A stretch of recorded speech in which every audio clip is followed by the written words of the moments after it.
Europe 1. 64 000 chômeurs supplémentaires au troisième trimestre. Les chiffres de l'INSEE dévoilés hier ne vont pas dans le sens du plein emploi voulu par Emmanuel Macron. Eh oui, avec un taux de chômage de 7,4%, il y a encore un peu de travail. Hier matin sur Europe 1, le ministre de l'économie Bruno Le Maire a rappelé les difficultés des entreprises pour recruter. Écoutez. La mobilité des salariés, leur permettre de se loger plus facilement dans les endroits où il y a beaucoup d'emplois.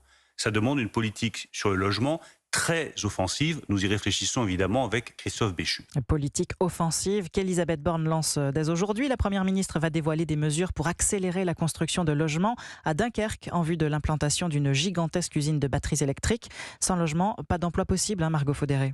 Oui, les chiffres parlent d'eux-mêmes. Au troisième trimestre, les mises en vente de logements neufs ont chuté de 35% sur un an. Dans le même temps, le taux de chômage, lui, a augmenté de 0,2 points.